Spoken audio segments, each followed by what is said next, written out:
আল্লাহ 9টা বেজে গেছে তো। উঠো উঠো, আমার অফিসে যেতে হবে আবার 10টা আমার অফিস আছে। উঠো। এই ভাবি ডাকতেছে, উঠো না। আমি পারবো না, যাও এখান থেকে। আরে তুমি উঠো না, একটু উঠে দরজাটা অন্তত খুলে দাও। আরে উঠো না, ভাবি ডাকতেছে তো, একটু দরজাটা খুলে দাও। আমি পারবো না, তুমি যে কথা বলে দাও। আমার পছন্দ হচ্ছে না। বড় লোকের মেয়ে বিয়ে করছি কি একদম ঘুমে তো উঠতে পারে না। যাক, আমার অফিসের সময় হয়ে গেছে, আমি জায়গা 9টা বেজে গেছে। কত বেলা হয়ে গেছে, এখনো দরজাটা খুলে না। ভাবি তুমি আসছো? ও মেহেদি, উঠছো? হুম।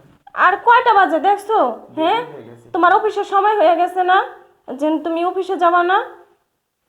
আর ওই লিমা, ওঠ বোন, নাস্তা রেডি করে রাখছি, খাইতে হবে তো। লিমা, লিমা বোন, ওঠ। লিমা, লিমা, ওঠ না রে বোন, নাস্তা রেডি করে রাখছি, খাবি দাবি না? সকাল তো 9টা বাজে গেছে, আর মেহেদির অফিস আছে।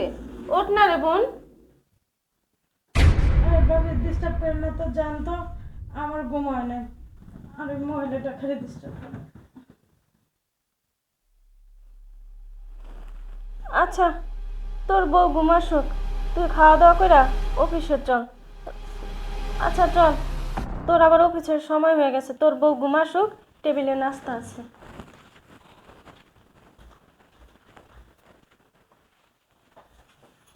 আচ্ছা রুনা, জি বলো। মেহেদি আর লিমাকে দেখতেছি না, ওরা কোথায়? ওই মেহেদি তো বাসায় নাই, লিমা ঘুমাচ্ছে, আর যে মেহেদি অফিসে চলে গেছে। ও আচ্ছা, তোমাকে একটা কথা বলার ছিল।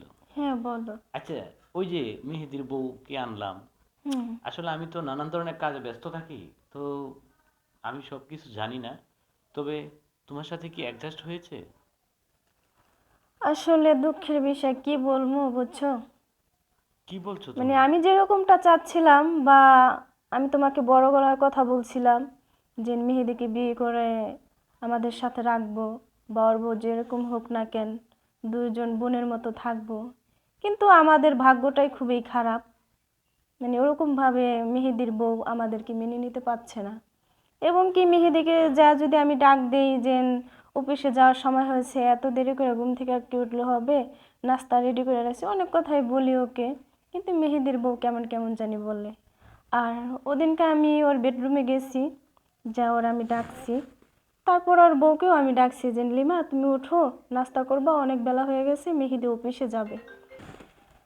যাই হোক, তারপরে মেহেদিকে ডাকলাম, ওর বেডরুমে গেলাম, যাওয়ার পরে মেহেদির বউকে আমি বলছি যে লিমা তুমি ওঠো, যে তোমার জন্য নাস্তা বানিয়ে রাখছি, খেতে হবে।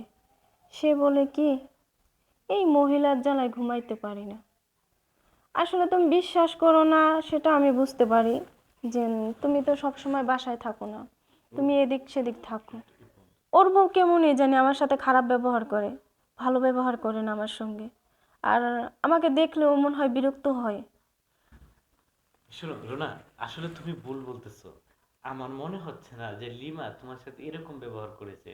কারণ দেখো, লিমা কিন্তু আমাকে অনেক আদর করে, কি সুন্দর বলে ভাইয়া ভাইয়া। এরপরে মেহেদি কত সুন্দর আপন করে নেয়। তোমার কোথাও ভুল হচ্ছে। আচ্ছা, যাই হোক, তোমার কথাটাই যেন সত্য হয়, যেহেতু তোমাকে ভাইয়া ভাইয়া ডাকে। হ্যাঁ, আমাকেও ভাবি ভাবি বলে ডাকে, কিন্তু আমি দোয়া করি যাতে তোমাকে যেরকম ভাইয়া বলে ডাকে ওরকমই যেন থাকে। Thank you. তুমি এগুলো নিয়ে কোনো টেনশন করো না, ঠিক আছে? হুম, ঠিক আছে। সব উপর আল্লাহর হাতে, উনি ঠিক করে দেবে। আর ও ছোট বউ, তোমার বোনের মতো, যদি কোনো ভুল ত্রুটি করে থাকে ক্ষমার দৃষ্টিতে দেখবে। হ্যাঁ, আমিও চাচ্ছি যেন, যেহেতু ছোট বোঝে না, আমি ওকে ক্ষমা দৃষ্টিতেই তাকাই সব সময়ের জন্য। আমি জানি তুমি দয়ার মতো, কারণ হুম। তোমার ভিতরে দয়া মায়া দুটোই আছে। হ্যাঁ, তুমি আমার জন্য দোয়া করো, আমি যেরকম আছি এরকম জানি তোমার পাশে আমি সারা জীবন থাকতে পারি। আচ্ছা ঠিক আছে। আচ্ছা, তাহলে তুমি এখানে বসো, আমার অনেক কাজ পড়ে আছে, আমি কাজ করি। হ্যাঁ হ্যাঁ যাও, দুপুরবেলা তো হয়ে যাচ্ছে, যাও যাও হ্যাঁ, যাও যাও, তাড়াতাড়ি আচ্ছা যাও। ঠিক আছে। আমি তো জানি, আমি তো জানি লিমার ব্যবহারটা কেমন। তুমি আমাকে বলা লাগবে না রুনা, কিন্তু তোমাকে সান্ত্বনা দেওয়ার জন্য আমি এটা বলেছি। আমি আল্লাহ তাআলার কাছে সবসময় আশা করব আমাদের সংসারটা যেন আগের মতো সুন্দর থাকে, ভালো থাকে। জানি না কি হবে,